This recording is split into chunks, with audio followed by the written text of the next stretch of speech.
Sveiki. Dabar skamba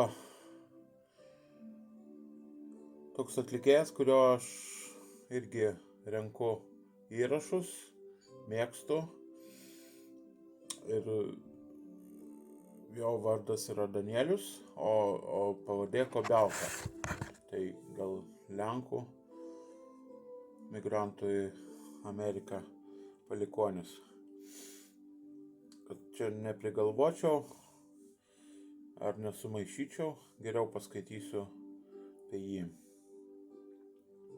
Gimęs 43 metais, miręs 2021 metais, Daniel Kobialka buvo išskirtinis amerikiečių smuikininkas, kompozitorius ir prodiuseris, tapęs viena svarbiausių ir įtakingiausių figūrų ankstyvajame naujo amžiaus muzikos judėjimo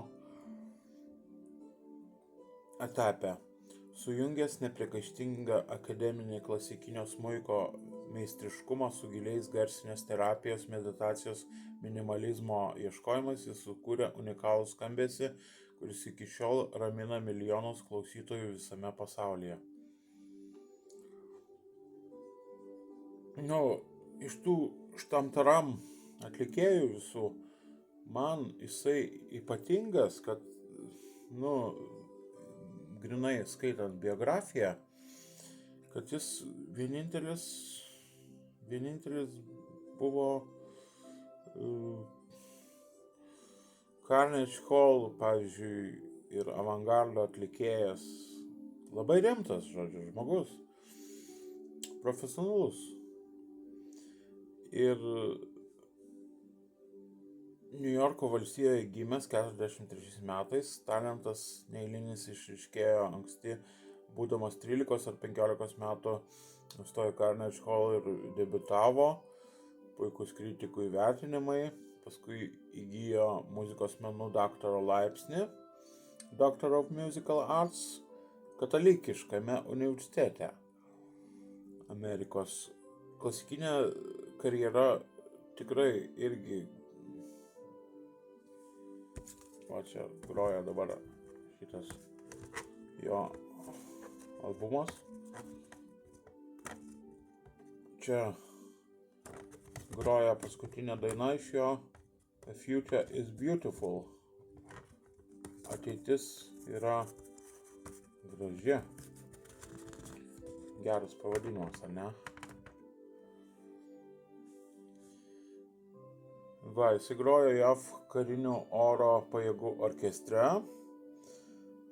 Garsusis Leonardas Bernsteinas, kompozitorius, asmeniškai pakvietė Danielių Kobialką tapti koncertmeisteriu savo kūrinio Mass premjeroje. Daugiau nei 30 metų jis atidavė San Francisco simfoniniam orkestrui.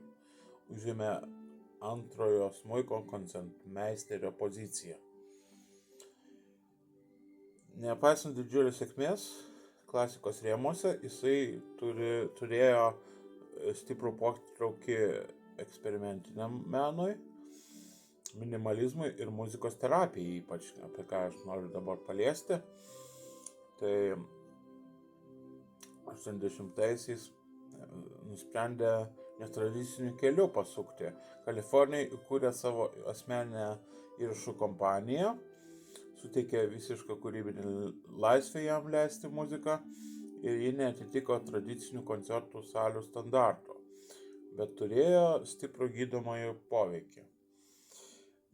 Giliai domėjosi ryšių tarp muzikos ir žmogaus psichikos.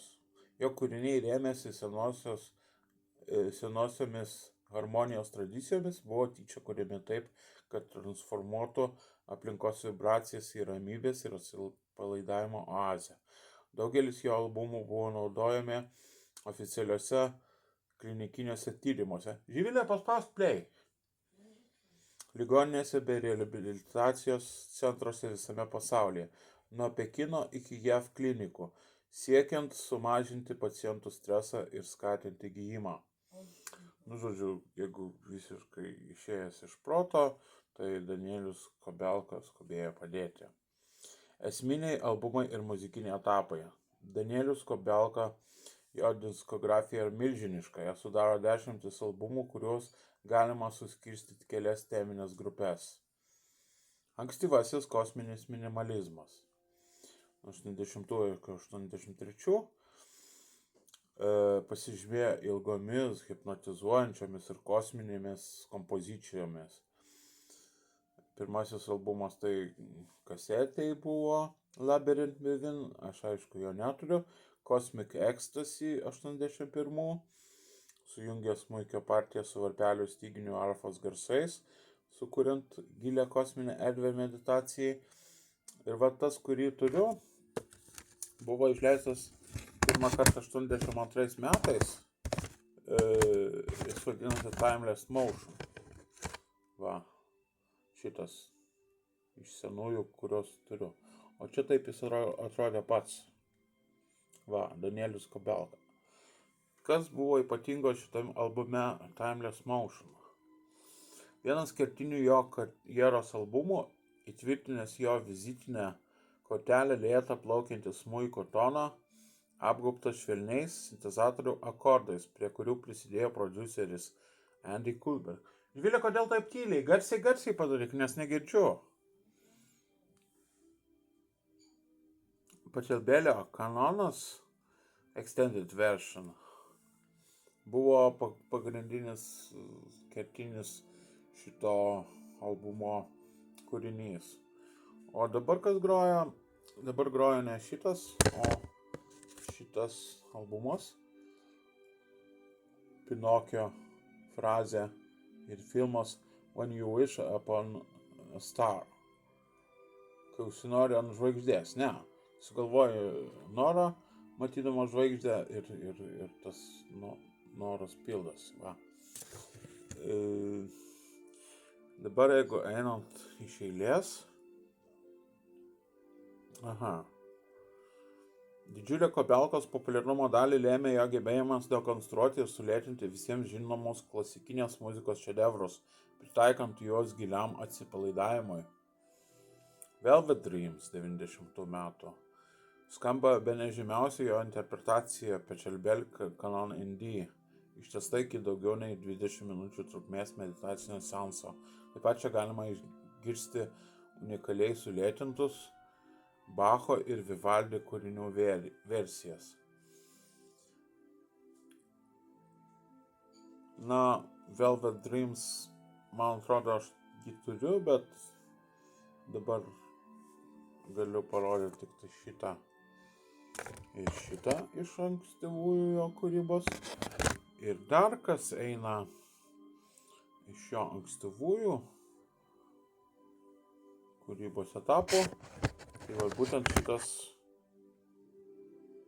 Debussy muzikos šedevras Afternoon of a Faun. Fauno popietė, įkvėptas darbas atskleidžiantis impresionistinę New Age muzikos pusę. Va, Kobelka. Dabar apie dabar grojantį darbą When You Wish Upon a Star. Nuostabus albumas, kuriame klasikinės Disney filmų ir populiarios vaikiškos melodijos paverstos magiškomis raminančiomis lopšinėmis. To buvo Celtic Quilt, Celtic Fantasy, Bach Baby to Sleep, apie asmeninį gyvenimą, palikimas. Nors gyvenimo pabaigoje Daniel Kobelka kovojo su sunkiai progresuojančia raumenų nykimo liga ir jis iki paskutinių dienų neatsitraukė nuo muzikos, dėstė studentams, bendradarbiavo su kitais menininkais ir kūrė studijoje. Atlikėjas mirė 21 metų sausį, būdamas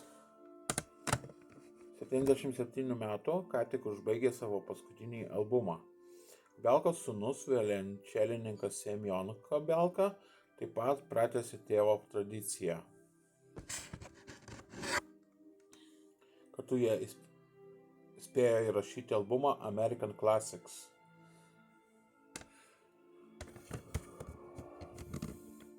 Dabar skambantis kūrinys vadinasi When You Wish Upon a Star.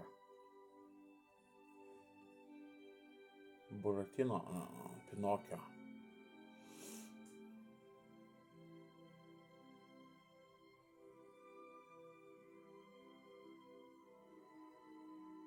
Daniel Kobelka.